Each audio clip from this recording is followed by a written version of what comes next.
Hello friends, good morning all of you. स्वागत है आप लोगों का इडू केयर अकेडमी 0.2 पे। चलिए देखते हैं क्लास 9th का एक मैथ्स है जो एक्सरसाइज 1C का सबसे डिफिकल्ट क्वेश्चन है। सबसे डिफिकल्ट इसलिए इसको कह सकते हैं कि बच्चा को बार बार यह प्रॉब्लम क्रिएट कराता है। बच्चा हमेशा इसमें फंस जाता है और ये कोई भी टीचर स्कूल के उनके पास टाइम नहीं होता है कि बच्चों को समझा पाए या दे पाए पर्सनली, जिससे वह समझ पाए। तो हम विभिन्न स्कूल से इस डाउट्स को लिए हैं। बहुत सारे स्कूल से ये प्रॉब्लम क्रिएट हुआ है। तो उसके बाद इस क्वेश्चंस को हम चल रहे हैं आप लोग के सामने डिस्कस करना। अगर समझ में आए तो फिर लाइक शेयर एंड सब्सक्राइब जरूर कीजिएगा। चलिए देखते हैं।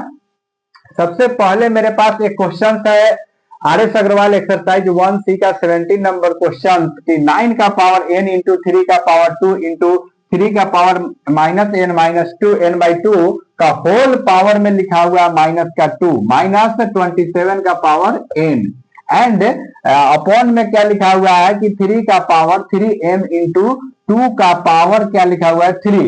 सबसे पहले इसको ब्रेक डाउन करेंगे हम लोग। ब्रेक डाउन करने का मतलब होता है कि सबको स्मॉलेस्ट टर्म में तोड़ना, सबको स्मॉलेस्ट टर्म में, यानी कि यह क्या हो जाएगा 3 का पावर 2 इंटू यहाँ पे क्या करेंगे n करेंगे मल्टीप्लाई, यहाँ पे 3 का पावर 2 लिखेंगे मल्टीप्लाई, यहाँ 2 से 2 कैंसिल होगा, माइनस से माइनस, यानी कि 3 का पावर n हो जाएगा माइनस, यहाँ पे ध्यान दीजिएगा 3 का पावर 3 होगा, उससे n से मल्टीप्लाई करेंगे तो यह क्या हो जाएगा 3 का पावर में 3n हो जाएगा। अपॉन में यहाँ क्या हो जाएगा, अपॉन में यहाँ हो जाएगा 3 का पावर 3m, 3 का पावर 3m इंटू 2 का पावर 3 हो जाएगा। तो इसी प्रकार इसे आगे हम लोग लेके चलेंगे, आगे बढ़ाएंगे। यहाँ पे देखेंगे कि अब क्या होता है। अब यहाँ पे 3 का पावर 2n हो जाएगा और यह तीनों टर्म का बेस सेम है। बेस सेम कहने का मतलब है कि 3 3 3 3 3 है, तो दैट इज रूल्स। अगर बेस सेम हो तो मल्टीप्लाई के फॉर्म में बेस सेम हो तो पावर को हम लोग ऐड करते हैं। तो पावर को जैसे ही ऐड करेंगे तो यह क्या हो जाएगा 3 के पावर में 2n है तो यहां लिखेंगे 2n प्लस, उसके बाद लिखेंगे 3 के पावर 2 है तो 2 लिखेंगे प्लस 3 का पावर n है तो प्लस में n लिख देंगे। अब यहाँ पे माइनस वाले टर्म में देखिएगा -3 के पावर में क्या लिखा हुआ है 3n अपॉन देंगे, यह छोटा हो गया। अब यहाँ पे लिखा हुआ है 3 का पावर 3m, 3 का पावर क्या लिखा हुआ है 3m, 3 का पावर 3m, उसके बाद लिखा हुआ है कि 2 का पावर 3 इंटू में 2 का पावर 3। अब इसे सोल्व करेंगे, आगे सोल्व करेंगे तो देखिए क्या देता है 3 है, इस सबको ऐड करेंगे यानी कि दैट इज 3n, यानी कि 3 का पावर 3n प्लस 2 माइनस 3 का पावर 3n अपॉन, यहाँ पे देखेंगे अपॉन में क्या आ रहा है 3 का पावर क्या हो गया 3m, 3 का पावर 3m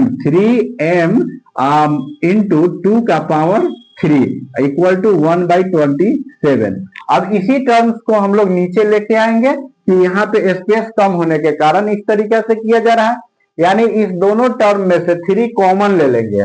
हम लोग क्या करेंगे 3 का पावर 3n कॉमन लेंगे तो यहाँ मेरे पास बच जाएगा 3 का पावर 2 माइनस 1। ठीक है, यहाँ से यह टर्म कॉमन हो गया तो क्या बचेगा 1 बचेगा, और यह टर्म कॉमन हो गया तो यहाँ पे सिर्फ 2 बचेगा।